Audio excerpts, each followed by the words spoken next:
Bismillahirrahmanirrahim. Assalamualaikum warahmatullahi wabarakatuh. Perkenalkan, nama saya Esti Puspitasari. Pada kesempatan kali ini, saya akan mencoba memaparkan mengenai resorpsi akar gigi pada perawatan ortodonti yang saya susun dari sebuah kajian literatur. Mengapa memilih resorpsi akar untuk dibahas? Karena resorpsi akar adalah merupakan salah satu efek samping yang sering terjadi pada perawatan ortodonti di samping white spot. Namun bedanya white spot seperti yang tampak pada gambar sebelah kanan atas ini visible, jadi mudah dilihat oleh pasien dan sering sekali dikeluhkan oleh pasien. Sedangkan resorpsi akar dia tidak tampak secara klinis, namun kerusakannya ada dan nyata, perubahannya ada dan nyata. Meskipun tidak tampak secara klinis, sehingga jarang sekali disadari oleh baik pasien maupun operator. Kemudian ada banyak istilah untuk menyebutkan resorpsi akar pada ortodontik, yaitu diantaranya adalah RR atau resorpsi akar, ARR apical resorption, kemudian IARR external apical resorption, kemudian OIRR orthodontic induced root resorption, kemudian OIIRR orthodontic induced inflammatory root resorption. Kemudian penyebab dari resorpsi akar ini ada beberapa macam, diantaranya yaitu trauma, kemudian periodontitis kronis, kemudian perawatan orto itu sendiri, kemudian adanya kista, tumor, dan kedekatan dengan gigi yang belum erupsi. Seperti pada gambar yang sebelah kanan atas, di mana terjadi resorpsi akar gigi molar kedua mandibula karena proximity dengan gigi molar 3 yang belum erupsi. Kemudian pada gambar di bawah ini tampak resorpsi akar induced by trauma. Jadi dia trauma namun dia tidak menyembuh, kemudian malah akarnya resorpsi, tampak pada gigi incisivus centralis dan incisivus lateralisnya. Kemudian beberapa faktor risiko dalam resorpsi eksternal atau resorpsi akar ini ada dua faktor, yaitu faktor internal dan faktor eksternal.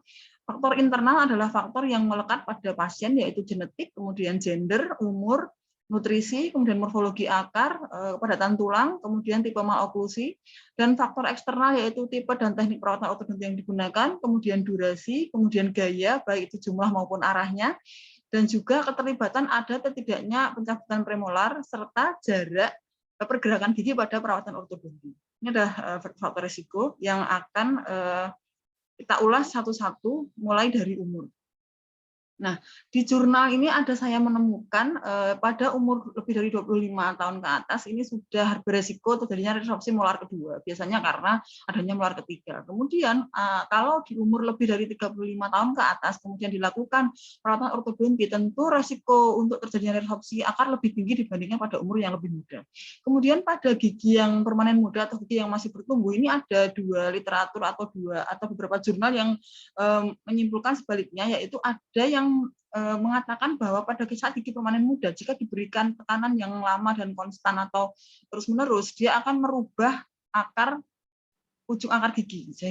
Sedangkan di jurnal yang lain dia menyebutkan bahwa bila perawatan orto dimulai di usia gigi permanen muda, jadi dia nanti akan menunjukkan angka resorpsi yang lebih sedikit. Jadi mungkin ini perlu adanya penelitian lebih lanjut. Kemudian keterlibatan premolar.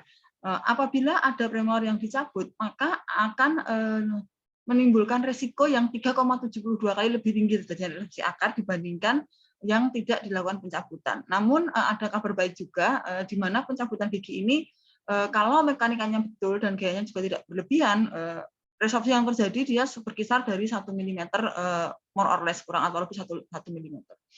Kemudian faktor berikutnya yaitu durasi perawatan orto, di mana lebih lama durasi perawatan ortonya, dia risikonya juga lebih tinggi, dan normalnya perawatan orto di jurnal disebutkan bahwa sekitar 2-3 tahun. Kemudian jarak, semakin jauh jarak yang ditempuh suatu gigi dalam perawatan ortodonti, resiko resorpsi akar juga akan meningkat. Kemudian ada juga arah gaya atau vektor gaya, di mana gaya intrusi dia akan memberikan resorpsi yang resikonya lebih tinggi dibandingkan dengan jenis gaya yang lain seperti ekstrusi misalnya. Namun untuk torque dia ada jarak tertentu di mana torque juga meningkatkan resiko terjadinya resorpsi pada akar karena torque adalah pergerakan di ujung akar biasanya.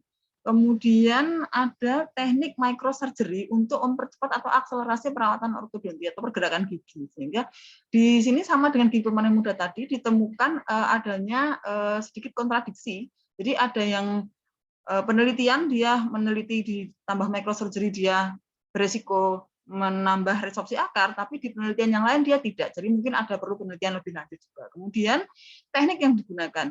Jadi ada beberapa teknik dalam perawatan orto, dia di jurnal atau di penelitian-penelitian sebelumnya ditemukan bahwa teknik lead wire dia menimbulkan, atau teknik back dia menimbulkan resorpsi yang lebih tinggi, kemudian antara self ligating dengan ortodontic treatment yang seperti biasa tradisional ortodontic treatment misalnya SP1 straight wire, dia mempunyai resiko resorpsi akar yang sama, namun pada clear aligner studi mengatakan bahwa pada clear aligner resiko resorpsi akarnya lebih rendah dibandingkan common ortodontic treatment lainnya.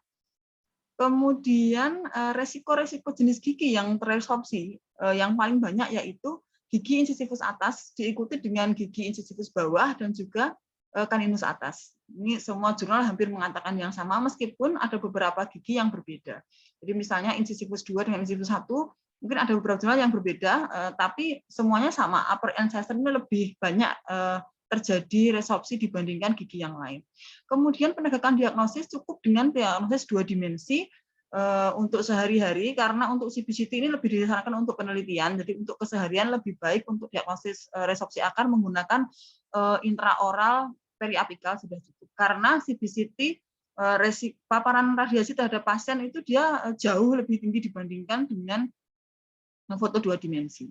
Kemudian tingkat keparahan resorpsi akar ini ada berbeda-beda yang dapat diterima dalam perawatan ortodontik, yaitu sekitar 1 sampai 2 mm. Ada yang menyebut dibatasi 2 mm, namun ada juga yang masih mentoleransi di mana insisifus dia berkurang sampai 3 mm. Namun semua jurnal setuju bahwa resorpsi yang parah itu terjadi pada lebih dari 1/4 panjang akar atau ya kurang lebih sekitar 5 mm-an.